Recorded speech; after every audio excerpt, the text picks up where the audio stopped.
Hello friends, आप सभी का स्वागत है आपके अपने YouTube channel study with Sujit में। तो दोस्तों, आज हम लोग कवर करेंगे क्लास 10th त्रैमासिक परीक्षा जुलाई 2026 के मैथमेटिक्स के संपूर्ण प्रश्नोत्तर को कवर करेंगे।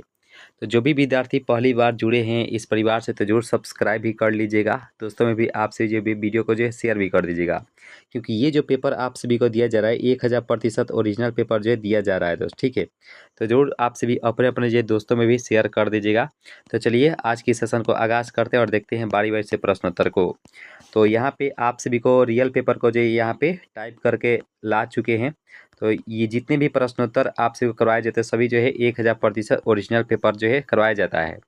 तो जरूर सब्सक्राइब कर लीजिएगा। इसी प्रकार से आप सभी को बोर्ड में भी ऐसे ही दिया जाएगा दोस्त, ठीक है। तो चलिए प्रश्नोत्तर देखिए। प्रश्नोत्तर है कि किन्हीं दो धनात्मक पूर्णांक को ए और बी के लिए अद्वितीय पूर्ण संख्या क्यू और आर है, तो जिससे कि यहाँ पे 0 छोटा है बराबर है आर और जो है बड़ा है बी, यानी कि ऑप्शन नंबर यहाँ पे जो बी है इसका सही आंसर हो जाएगा ऑप्शन नंबर बी मारेंगे, ठीक है। चलिए यहाँ पे जो है 714 का अभाज्य गुणनखंड क्या होगा, 714। तो यहाँ पे इसका राइट आंसर क्या मारेंगे, तो 7 दूनी 14, सॉरी यहाँ पे 7 तीन दूनी 6, 6 सत्ते 42 और 42 सत्ते 714। तो यहाँ पे ऑप्शन नंबर यहाँ पे जो यहाँ पे सेकेंड का जो सी जो है इसका राइट आंसर हो जाएगा ऑप्शन नंबर सी। तो यहाँ पे प्रश्नोत्तर देखेंगे कि यदि दो संख्याओं का लसाअ यानी कि एलसीएम तथा एचसीए क्रमशः 72 तथा 6 हो तो उन संख्याओं का गुणनफल क्या होगा। तो इन संख्याओं का गुणनफल की बात करें तो 72 और गुणे 6 यानी कि 6 दूनी 12 का 2 और 7 छक 42 42 और 1 43। यहाँ पे 432 ऑप्शन नंबर यहाँ पे ए मारेंगे, ठीक है। और दो संख्याओं का गुणनफल तथा मौसा क्रमशः 23 66 और 13 हो तो उनका लसा क्या होगा। तो लसा जो है 182 हो जाएगा ऑप्शन नंबर यहाँ पे जो ए है इसका सही आंसर हो जाएगा ऑप्शन नंबर ए। चलिए यहाँ पे एक परिमेय संख्या का व्यापक रूप p बटा क्यू है, तो जहाँ p is not equal to 0। तो यहाँ पे ऑप्शन नंबर यहाँ पे जो ए है इसका राइट आंसर हो जाएगा ऑप्शन नंबर ए मारेंगे।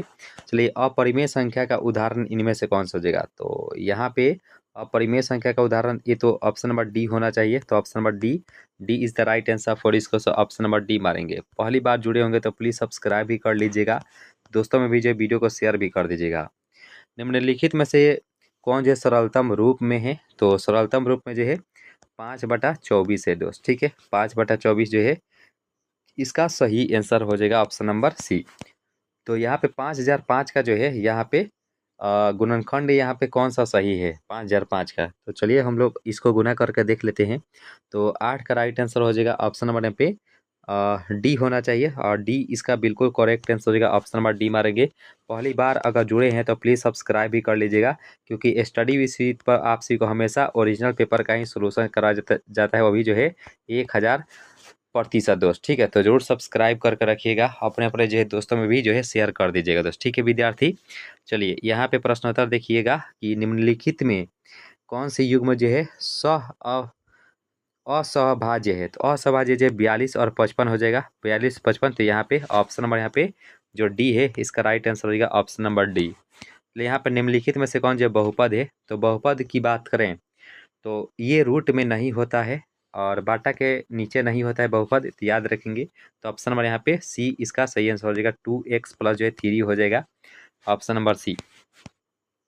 रैखिक बहुपद का व्यापक रूप क्या होता है, जो कि ax प्लस बी जहाँ क्या होता है। तो 12 का हो जाता है ऑप्शन नंबर ए, यानी कि a does not equal to 0। तो यहाँ पे इसका सही आंसर हो जाएगा ऑप्शन नंबर ए, ठीक है। और x square minus 2x minus 3 बराबर क्या हो जाएगा। तो इसको हम लोग करते हैं। तो यहाँ पे इसका राइट आंसर क्या मारेंगे, तो यहाँ पे हो जाएगा 13 का राइट आंसर हो जाएगा ऑप्शन नंबर सी, x+1 और x माइनस 3 ऑप्शन नंबर यहाँ पे सी मारेंगे, ठीक है। और यदि बहुपद जो है px बराबर इतना है तो p2 का मान पूछा गया है, तो यहाँ पे 2 का होल स्क्वायर, ठीक है, -3 गुने 2 और माइनस में 4, यहाँ पे 2 2 4 माइनस से यहाँ पे 6 -4। तो 4 से 4 खत्म, बचेगा -6। इसका सही आंसर हो जाएगा ऑप्शन नंबर ए। इसलिए यहाँ पे बहुपद में पूछा गया शून्यकों का योग पूछा गया है, तो माइनस बी बाई ए होता है, और माइनस बी की जगह पर जो है -1 है, और यहाँ पे ए की जगह 3 है, तो माइनस माइनस प्लस हो जाएगा, तो बचेगा क्या, तो 1/3। Option number C. 16वां प्रश्न उत्तर है कि यहाँ पे शून्यकों का गुणनफल पूछा गया था सी बाई ए, तो यहाँ पे हो जाएगा सी बाई ए हो जाएगा, तो यहाँ पे हो जाएगा कितना, तो यहाँ पे -3 और यहाँ पे 6, तो 3 दूनी 6 यानी कि 1/2 माइनस में ऑप्शन नंबर यहाँ पे बी हो जाएगा। ठीक है, इसलिए यहाँ पे प्रश्न उत्तर देखेंगे कि यदि 2x² प्लस जो 3x+1 में जो है इसको भाग दिया जाता है तो क्या होता है, तो 17 का राइट आंसर हो जाएगा ऑप्शन नंबर सी, यानी कि 3 इसका आंसर हो जाएगा। और यहाँ पे 6x² इसका शून्य का क्या हो जाएगा, तो शून्य इसको अगर निकालते हैं तो यहाँ पे हो जाएगा ऑप्शन नंबर, यहाँ पे डी मारेंगे, डी इसका राइट आंसर हो जाएगा ऑप्शन नंबर डी। चलिए, पहली बार अगर जुड़े हैं तो प्लीज़ सब्सक्राइब भी कर लीजिएगा। आप सभी को बता दें कि स्टडी विद सुजीत को हमेशा ओरिजिनल पेपर ही करवाया जाता है। ये जो है ओरिजिनल पेपर को जो है टाइप करके जो है लाया हुआ है। ठीक है, तो सब्सक्राइब कर लीजिएगा। ये जो पेपर आप सभी को दिया जा रहा है 1000% ओरिजिनल पेपर है दोस्त, सब्सक्राइब कर लीजिएगा, दोस्तों में शेयर कर देंगे। तो यहाँ पे 19 का राइट आंसर जानेंगे कि यदि बहुपद जो है 3x और 3x² जो है 8x प्लस जो है 8 के एक शून्य के दूसरे व्युत्क्रम हो तो के का मान बताना है। तो यहाँ पे 19 का राइट आंसर क्या मारेंगे, तो 19 का हो जाता है ऑप्शन नंबर यहाँ पे डी मारेंगे, 3 हो जाएगा। ठीक है, चलिए यहाँ पे इसका मान बताना है। तो यहाँ पे जो है बहुपद का शून्य का बताना है, तो यहाँ पे बाटा का जोड़ करेंगे तो यहाँ पे हो जाएगा कितना, तो यहाँ पे अल्फा प्लस बीटा हो जाएगा और यहाँ पे अल्फा बीटा हो जाएगा। तो सी क्या होता है, तो सी बाई ए, तो c by sorry alpha plus beta होता है माइनस बी बाई ए होता है, माइनस बी बाई ए, इसका जो है सी बाई ए होता है। तो इसको हम लोग हल करते हैं, तो यहाँ पे हल नीचे यहाँ पे कर लेते हैं दोस्त। ठीक है, तो यहाँ पे कर लेते हैं, तो माइनस बी बाई ए यानी कि माइनस बी यानी कि 5 बटा जो है 1 हो जाएगा। ठीक है, और इसका जो है कितना हो जाएगा, तो सी बाई ए यानी कि 4 बटा जो है 1 हो जाएगा।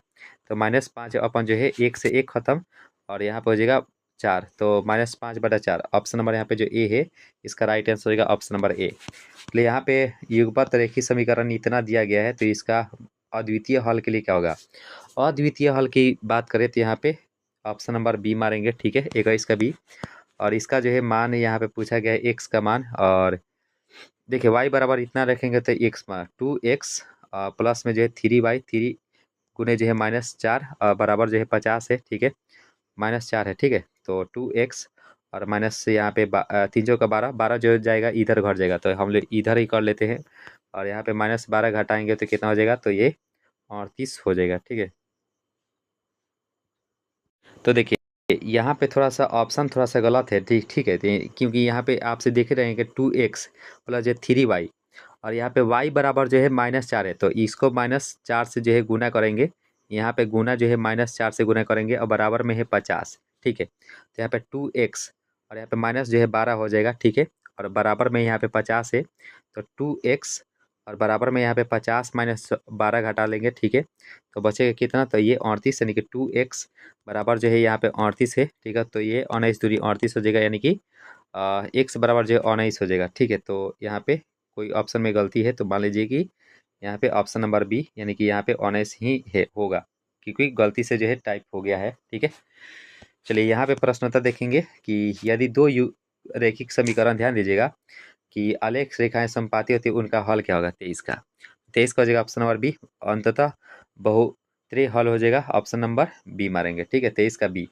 24वां प्रश्न उत्तर है कि गुणनफल और योगफल हो तो क्रमशः उनका अंतर क्या होगा, तो अंतर क्या होना चाहिए यहाँ पे, तो 24 का राइट आंसर हो जाएगा ऑप्शन नंबर यहाँ पे, दो संख्याओं का गुणनफल तथा योगफल क्रमशः 12 और जो है 7 है, तो उनका अंतर क्या होगा, तो इसका राइट आंसर हो जाएगा ऑप्शन नंबर यहाँ पे तो 7 4 11 होना चाहिए। ठीक है, तो इसका ऑप्शन नंबर यहाँ पे अंतर जो है, दोनों का अगर अंतर पूछेगा तो ऑप्शन नंबर ए ही लगाइएगा। ठीक है, और यहाँ पे इसका राइट आंसर क्या मारेंगे, तो देखिए 25 का राइट आंसर हो जाएगा ऑप्शन नंबर यहाँ पे जो बी है, इसका राइट आंसर होगा ऑप्शन नंबर बी। तो यहाँ पे शून्यकों का द्विघात बहुपद होता है, तो यहाँ पे 26 का राइट आंसर होगा ऑप्शन नंबर डी, इसका सही आंसर होगा। पहली बार जुड़े होंगे तो प्लीज़ सब्सक्राइब भी कर लीजिएगा, क्योंकि यहाँ पे आप सभी को हमेशा रियल पेपर का ही सोल्यूशन दिया जाता है, वो भी जो है 1000% रियल पेपर शून्यकों का योगफल।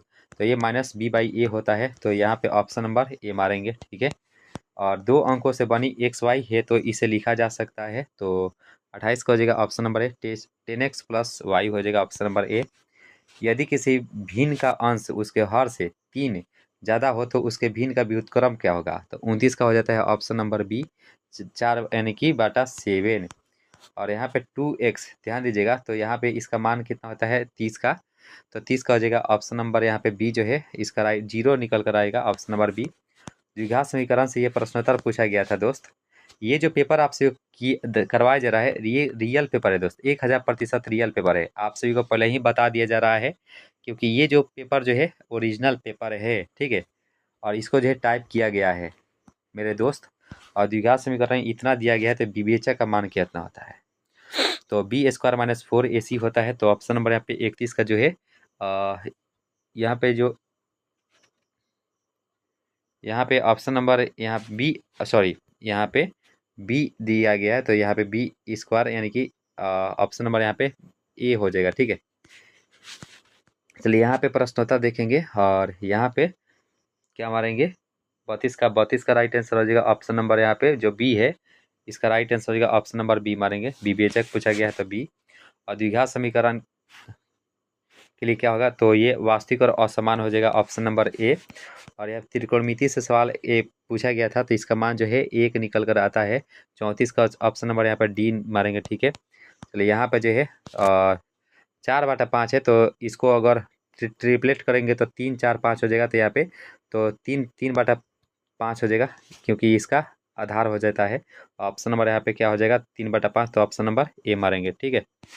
और यहाँ पे दिया गया है त्रिभुज ABC में त्रिभुज BCE बराबर 90 डिग्री, तो 10A बराबर क्या होगा, तो आराम से इसको याद कर सकते हैं BC/AB। तो यहाँ पे ऑप्शन नंबर यहाँ पे बी मारेंगे, 36 का बी। पहली बार जुड़े होंगे तो प्लीज़ सब्सक्राइब कर लेंगे, दोस्तों में शेयर कर देंगे। और यहाँ पे इसको काटेंगे तो ये जो है कितना हो जाएगा, तो ये 1 निकल कर आ जाएगा ऑप्शन नंबर सी। तो सभी दोस्त निवेदन करेंगे, जो भी पेपर यहाँ पे स्टडी विद पे कराया जाता है सभी रियल पेपर कराया जाता है, वो भी जो 1000% रियल पेपर। तो सब्सक्राइब कर लीजिएगा, दोस्तों में शेयर कर दीजिएगा दोस्त। और 38वां प्रश्नोत्तर देखेंगे, निम्नलिखित में से इकाई के बराबर हो जाएगा। तो यहाँ पे ऑप्शन नंबर बराबर नहीं है, तो ऑप्शन नंबर ए मारेंगे, ठीक है।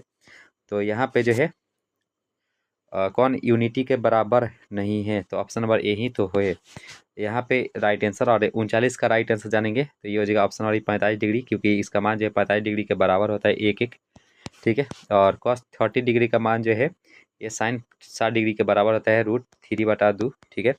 तो ये हो जाएगा ऑप्शन नंबर सी। तो इस प्रकार से हम सभी प्रश्नोत्तर को कवर कर चुके हैं, और 70 में आप सभी को 40 प्रश्नोत्तर का ही उत्तर देना होता है, जो कि हम बेहतरीन तरीके से पढ़ा चुके हैं। अगर इसका PDF चाहते हैं सब्जेक्टिव क्वेश्चन का, तो व्हाट्सएप ग्रुप का लिंक जो है डिस्क्रिप्शन बॉक्स में दिया गया है, जरूर ज्वाइन कर लीजिएगा। पहली बार जुड़े होंगे तो जरूर सब्सक्राइब भी कर लीजिएगा। मिलते हैं आपसे नए वीडियो में, अभी के लिए इतना ही दोस्तों। और लास्ट में अपना जिला का नाम जरूर बताइएगा दोस्तों। तो thank you so much. Vande Mataram.